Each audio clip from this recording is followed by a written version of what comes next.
for a release. We're now approximately 20 seconds from release.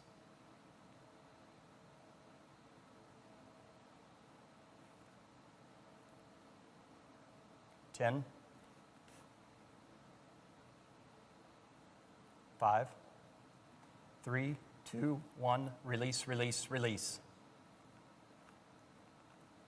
Ignition.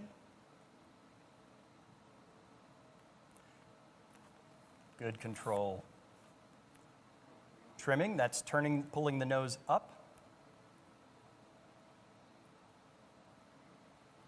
And trim is set. We're now traveling at approximately Mach 1.4. There's max Q, that's the maximum dynamic pressure on the vehicle.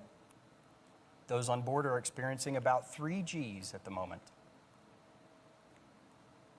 The trim is complete and Unity is in the vertical, headed toward space. Mach 2.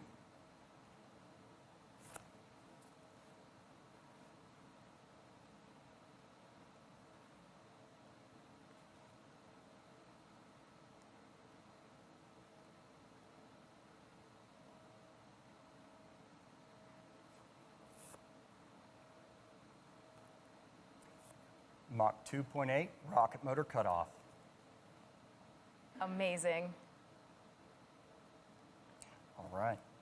Predicted apogee today is 275,000 feet. That's 84.3 kilometers. Incredible. Our mission specialists have been cleared to unstrap and enjoy the zero-G experience. This is amazing.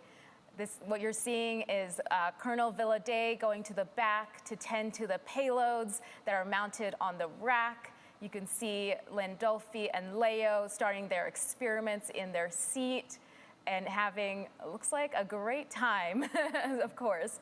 Yep. The feather is moving, as you can see. Starting that backflip maneuver I spoke of, the feather is now fully up. Amazing. And Viva la Italia! This is 100 years for the Italian Air Force. So happy centennial to the Air Force. This is absolutely incredible. And welcome to space, astronauts. How absolutely incredible. Benvenuto nello spazio. Congratulations to Walter, Angelo, and Leo on becoming astronauts today. And a special congratulations to our pilot, Nicola, for his first space flight. Welcome back to space, Mike and Colin. This is absolutely incredible. Wonderful. You can see I'm tripping over my words because I can see all the excitement here. And we've also trained our astronauts as part of our training program to, at apogee, go to the window and take a look outside. So you're seeing them take a look and really reflect and take in the view, because all of the science and all of the research that they're conducting on board is for that vehicle, for that planet that they're looking out on. Mm-hmm. It's really that science and research. Our vehicle, in the feathered configuration, shock waves form on top of the cabin, and those are audible to those inside. And for those of you on site here at Spaceport America watching from the ground, you should hear a double sonic boom as Spaceship Unity once again breaks the sound barrier. We're currently at Mach 2.5.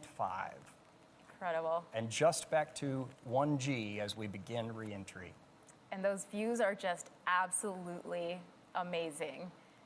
Yes.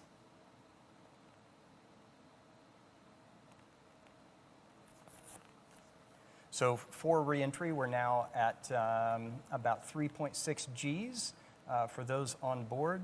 The crew will orient the attitude of the spaceship so that when we come out of re-entry and feather down, we'll be pointed toward spaceport. We're now subsonic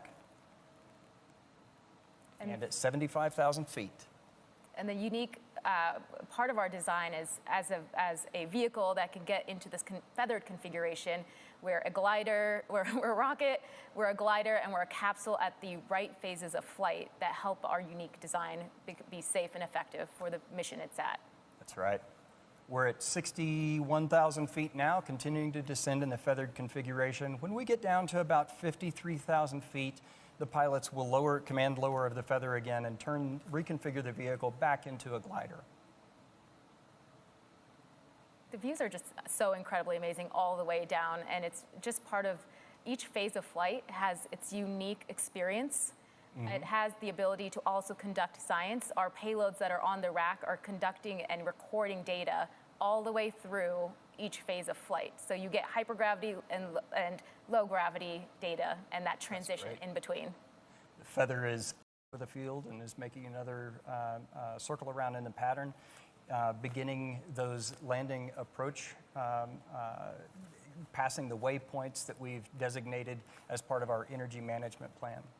So the pilots have joined up with Chase in the pattern, and they're discussing that energy management plan. They're going to be landing today on runway 34. That means from south to north. And for those non-pilots tuning in, those numbers represent the first two numbers on a magnetic heading of the compass for the runway direction. So for example, 34 is 340 degrees. The landing gear is now down and locked. We have 3 green. That means all gear are down and locked. And we're making our final approach to the runway here at Spaceport America. We like to make left-hand turns for our approach. That's because the commander is in the left seat, and it provides the best line of sight for them as they come into the landing. Now, the runway here at Spaceport America is 12,000 feet long. That's 3.7 kilometers and 200 feet wide, or 61 meters.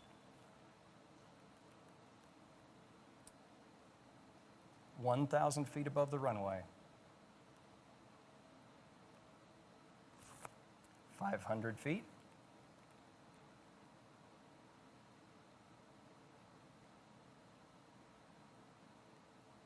Over the threshold, that's the beginning of the runway.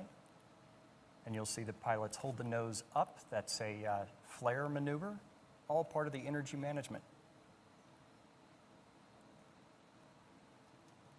Main gear touchdown. So the pilots will continue to hold the nose gear in the air as we continue to bleed off some energy as we run down the runway. And at the designated airspeeds, they will lower the nose gear as well. Nose gears down.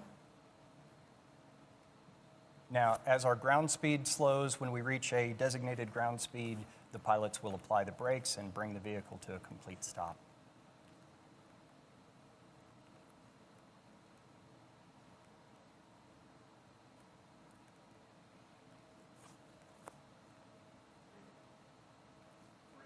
All right, braking now.